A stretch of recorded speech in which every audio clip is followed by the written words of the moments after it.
구렁덩덩 신선비. 옛날 아주 먼 옛날 이야기입니다. 그때는 하늘이 더 높고 파랗던 시절이었어요. 깊은 산속에는 천년 된 소나무들이 우뚝 서 있고 맑은 개울물은 수정처럼 투명하여 바닥에 조약돌까지 훤히 보이던 시절이었지요. 그 깊은 산자락 아래 꽃이 만발한 작은 마을이 있었습니다. 마을 사람들은 모두 착하고 정직했으며 서로 도우며 평화롭게 살고 있었어요.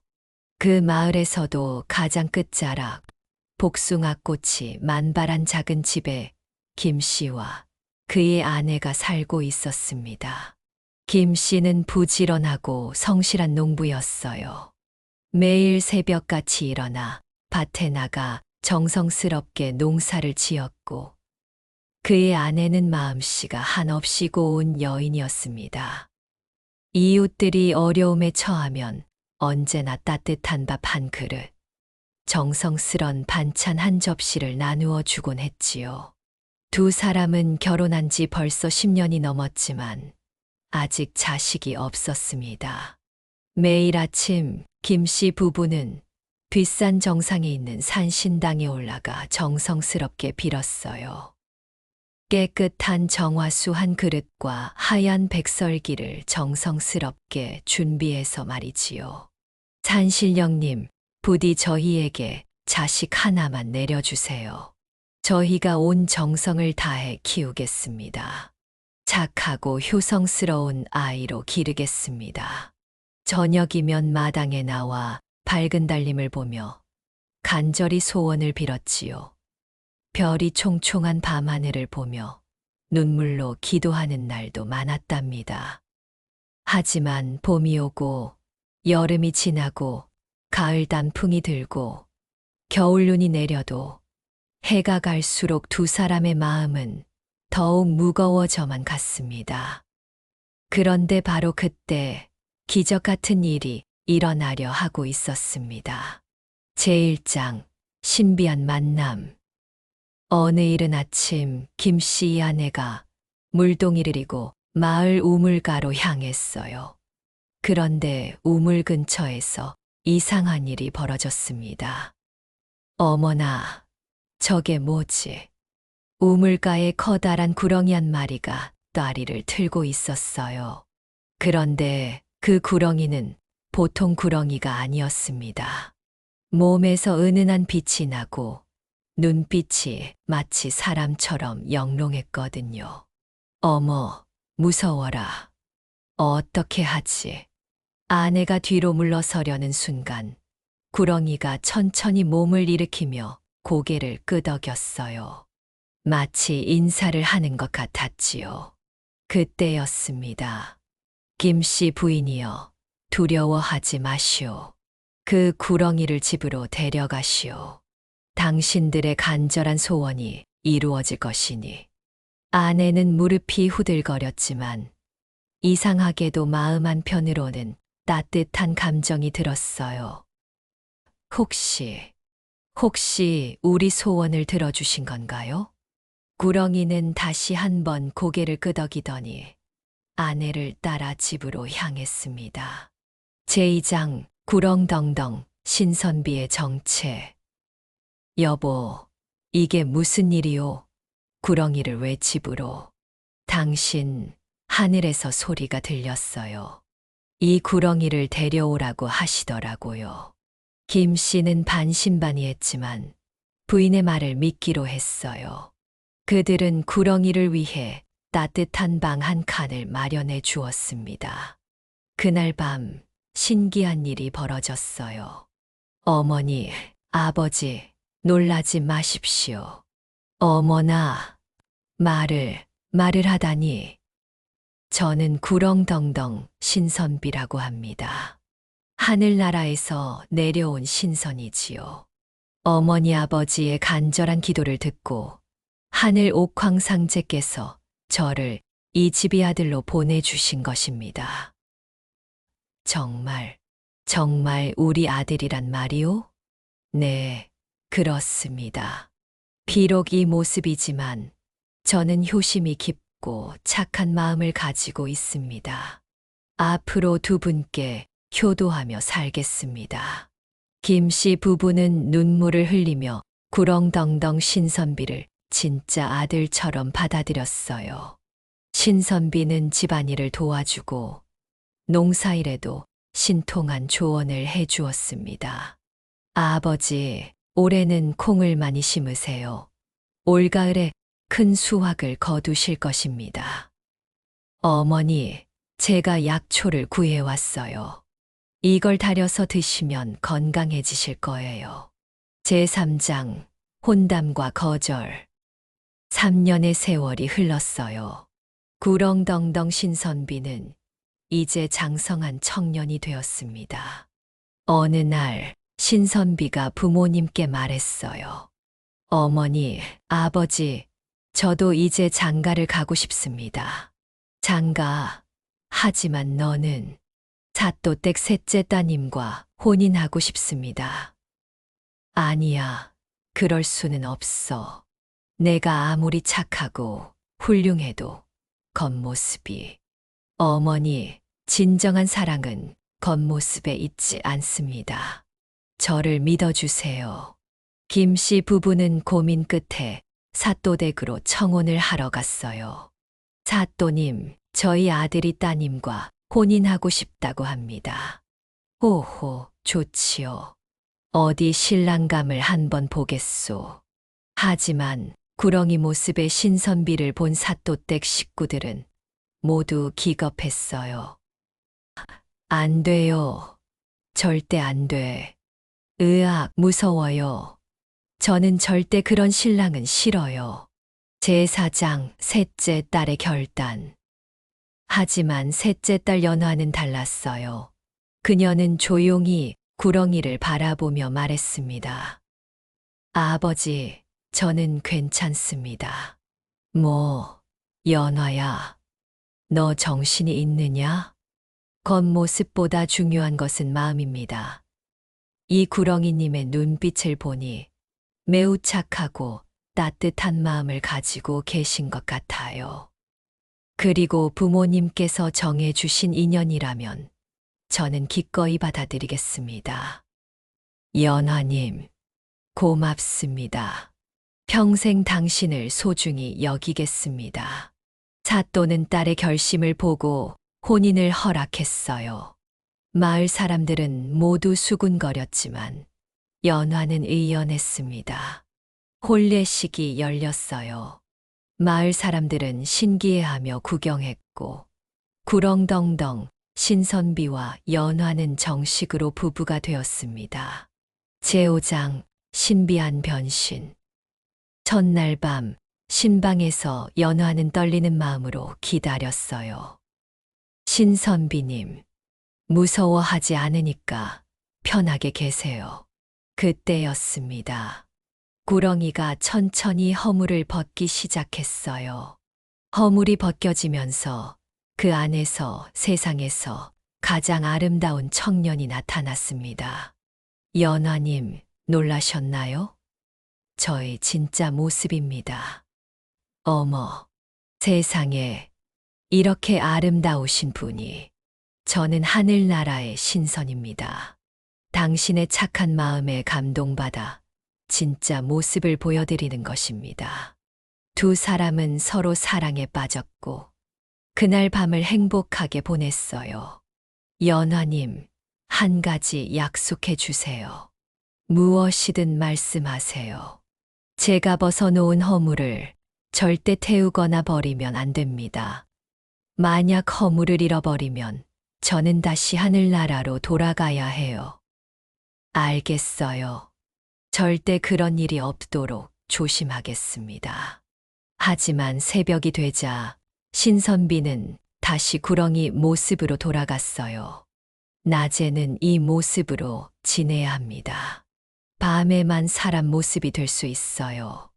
제6장 금기를 어긴 아내. 연화와 신선비는 매일 밤 행복한 시간을 보냈어요. 하지만 날이 갈수록 연화의 마음 속에는 작은 가시가 돋기 시작했습니다. 사랑하는 사람과 함께 있을 수 있는 시간이 밤에만 한정되어 있다는 것. 그것이 점점 더 큰 아픔으로 다가왔어요. 낮에 신선비가 구렁이 모습으로 마당에서 햇볕을 쬐고 있을 때면 연화는 멀리서 바라보며 마음이 아렸습니다. 저 아름다운 모습을 왜 나만 볼 수 있을까? 다른 사람들도 신선비님의 진짜 모습을 안다면 얼마나 좋을까? 마을 사람들이 지나가며 수근거리는 소리가 들릴 때마다 연화의 가슴은 더욱 답답해졌어요. 저 집 며느리 참 이상해 구렁이하고 살다니. 어떻게 저런 것과 한 이불 밑에서 잘 수 있을까? 연화는 주먹을 꽉 쥐고 속으로 소리쳤어요. 아니야. 신선비님은 그런 분이 아니야.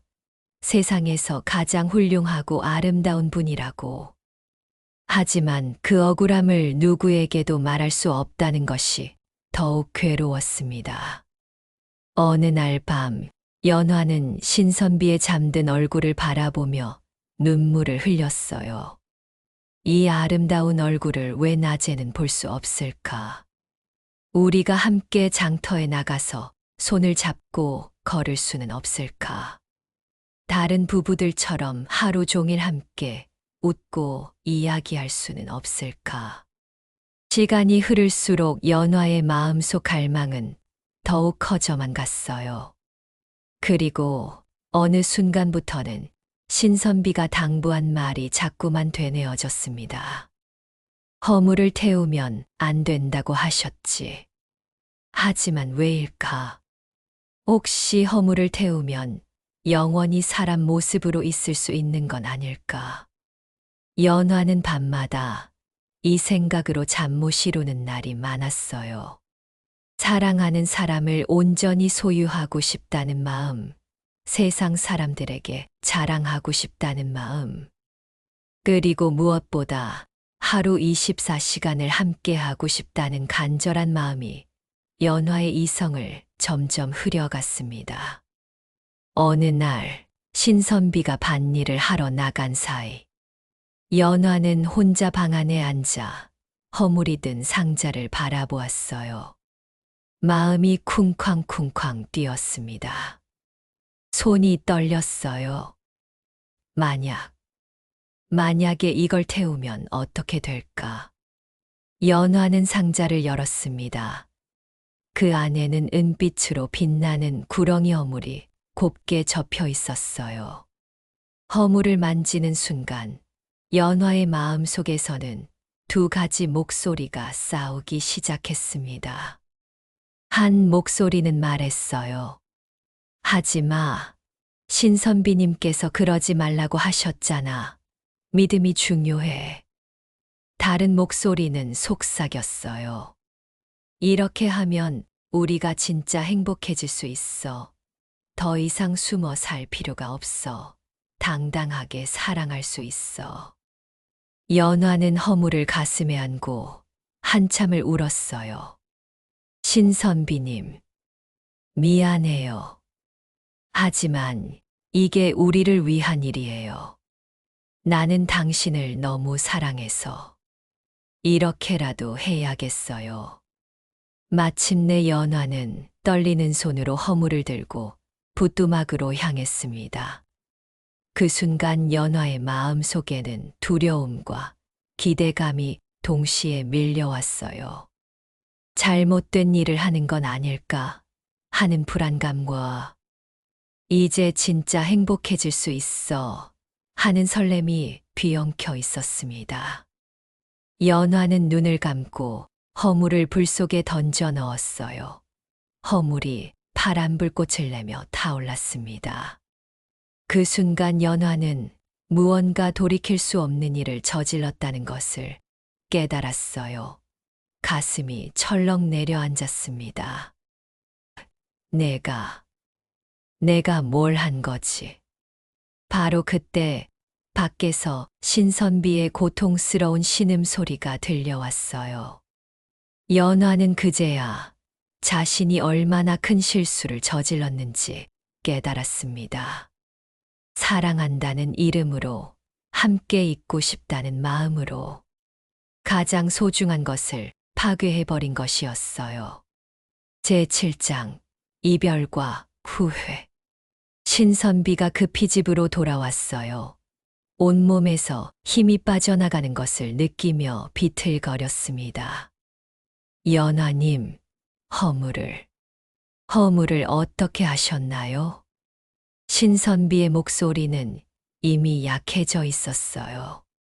저는 태웠어요. 연화는 신선비의 창백한 얼굴을 보고서야 자신이 얼마나 큰 실수를 저질렀는지 깨달았습니다. 태우셨군요. 왜 그러셨나요?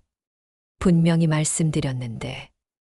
신선비의 목소리에는 원망보다는 깊은 슬픔이 배어 있었어요. 미안해요. 우리가 항상 함께 있을 수 있을 거라고 생각했어요. 저는 당신을 너무 사랑해서 낮에도 함께 있고 싶었어요. 연화는 신선비의 발 앞에 무릎을 꿇고 울부짖었습니다. 신선비는 떨리는 손으로 연화의 머리를 쓰다듬었어요. 연화님, 사랑한다는 것은 때로는 참고 기다리는 것이기도 해요. 저도 당신과 낮에도 함께 있고 싶었어요. 하지만 그보다 더 중요한 것은 서로를 믿고 약속을 지키는 것이었어요. 신선비의 몸에서 점점 빛이 사라지기 시작했습니다. 아니에요. 안 돼요. 제가 잘못했어요. 다시 허물을 만들 수는 없나요?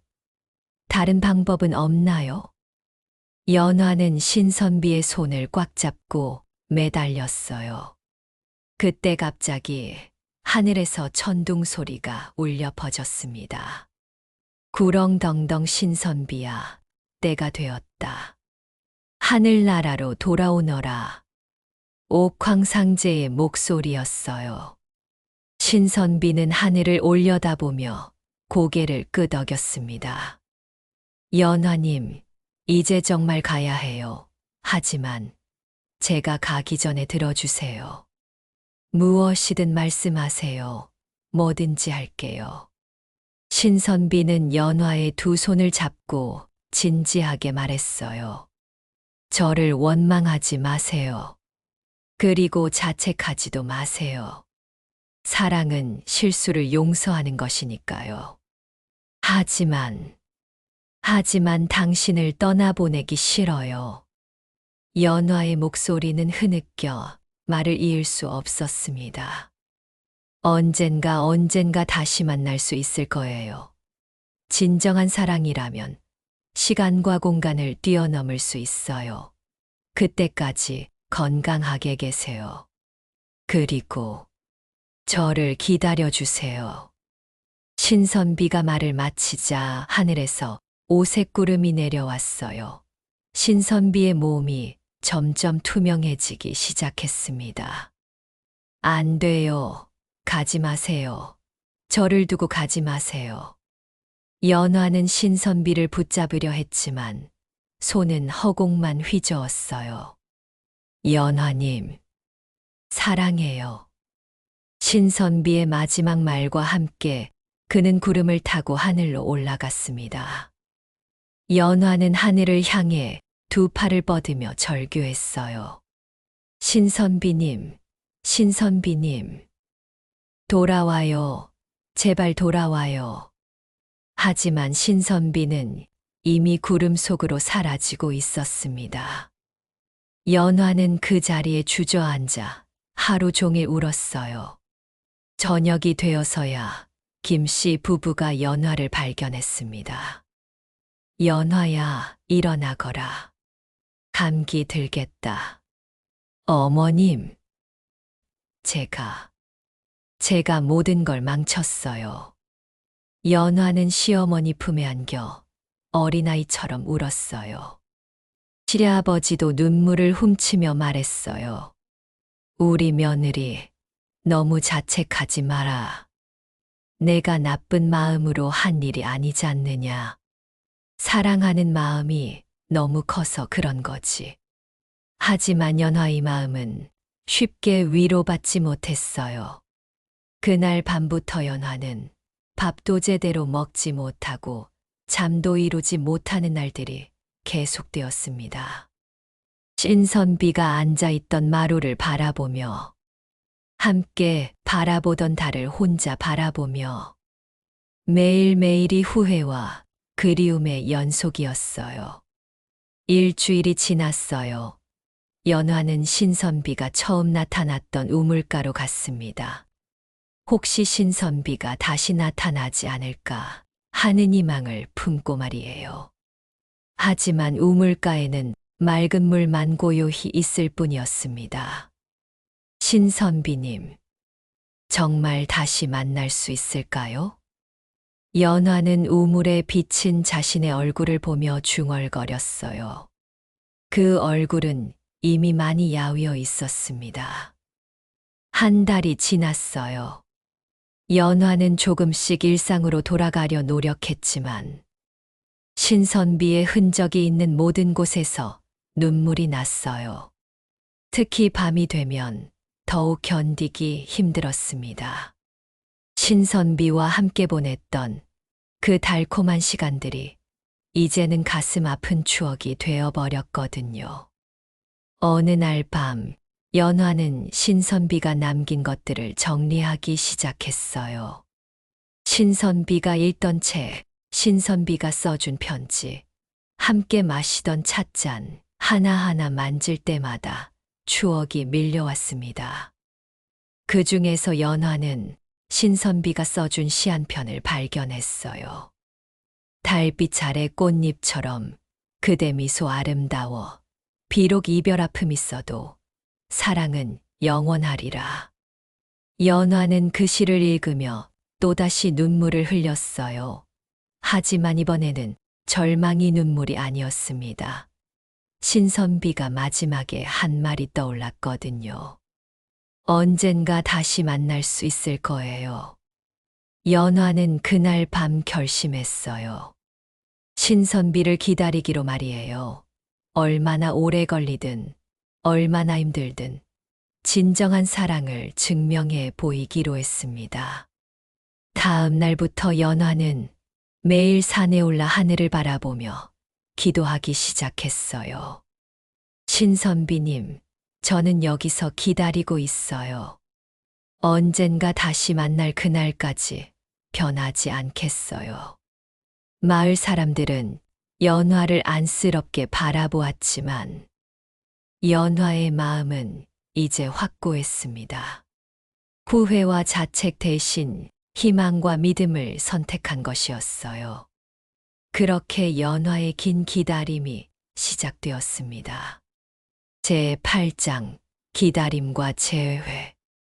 신선비가 하늘로 사라진 후 연화는 매일이 지옥 같았어요. 연화는 조금씩 일상으로 돌아가려 노력했지만 신선비가 있던 자리마다 그리움이 스며 있었어요. 신선비가 즐겨 앉던 마루, 함께 바라보던 달이 뜨는 창가, 처음 만났던 우물가까지 모든 곳이 추억으로 가득했습니다. 어느 날 밤 연화는 꿈을 꾸었어요. 꿈속에서 신선비가 나타나 말했습니다. 연화님, 너무 슬퍼하지 마세요. 저는 괜찮습니다. 신선비님, 정말 괜찮으세요? 다시 만날 수 있나요? 진정한 사랑이라면 언젠가는 다시 만날 수 있을 거예요. 연화는 꿈에서 깨어난 후 희망을 품기 시작했어요. 그날부터 연화는 신선비를 기다리기로 마음먹었습니다.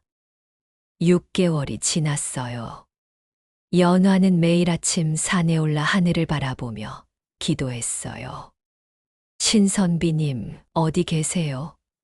저는 여기서 기다리고 있어요. 산 정상에서 구름이 지나갈 때마다 혹시 그 구름 위에 신선비가 있을까 하고 눈을 크게 뜨고 바라보았어요. 1년이 지났어요. 계절이 바뀌고 또 바뀌었지만 연화의 마음은 변하지 않았습니다. 마을 사람들은 연화를 안쓰럽게 바라보았어요. 저 여인은 아직도 기다리고 있구나. 참 기구한 인연이야. 하지만 연화는 포기하지 않았어요. 신선비와의 약속을 믿었거든요. 2년이 지났어요. 연화는 이제 산에서 약초를 캐는 일을 시작했어요. 신선비님이 돌아오시면 아프실 수도 있으니 미리 약초를 준비해 놔야지. 그런 마음으로 깊은 산속까지 다니며 귀한 약초들을 찾아 모았습니다. 산에서 약초를 캐다 보니 자연스럽게 하늘과 더 가까워진 느낌이 들었어요.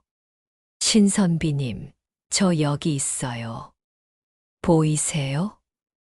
바람이 불면 신선비의 목소리인 것 같고, 새가 울면 신선비의 소식을 전하는 것 같았어요. 3년째 되는 해, 어느 봄날, 연화는 깊은 산 속에서 특별한 약초를 발견했어요. 그것은 천년에 한 번 피는 신비한 꽃 천년화였습니다. 어머, 이게 천년화구나. 신선비님께서 말씀해 주신 그 꽃. 연화는 조심스럽게 천년화를 캤어요. 신선비가 예전에 말했던 기억이 났거든요. 천년화는 신선들도 귀하게 여기는 약초예요. 하늘나라와 땅을 이어주는 신비한 힘이 있다고 해요. 연화는 그 꽃을 품에 안고 산 정상으로 향했습니다. 그리고 하늘을 향해 간절히 부르짖었어요. 신선비님, 천년화를 찾았어요. 저는 아직도 여기서 기다리고 있어요. 제발 한 번만 더 만나게 해주세요.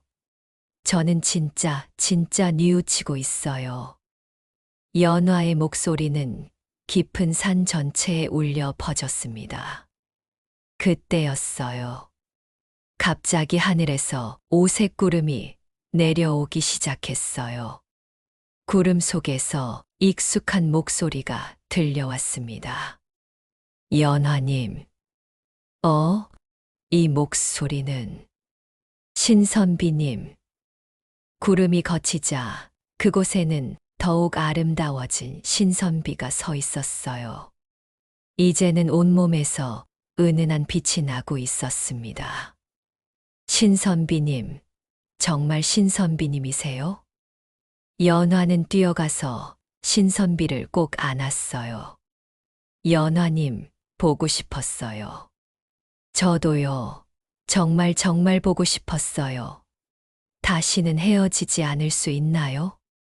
당신의 진실한 마음과 3년간의 기다림을 보고 옥황상제께서 저희에게 새로운 기회를 주셨어요.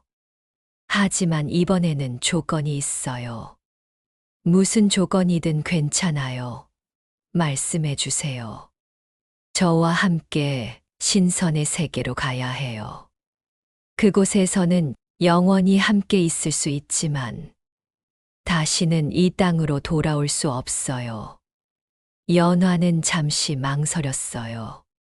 시어머니와 시아버지, 그리고 고향 마을을 떠나야 한다는 것이 쉬운 결정은 아니었거든요. 하지만 곧 마음을 정했습니다. 좋아요. 신선비님과 함께라면 어디든 갈 수 있어요. 하지만 먼저 부모님께 인사드리고 가야 해요. 두 사람은 함께 집으로 돌아가서 김 씨 부부에게 모든 것을 말했어요.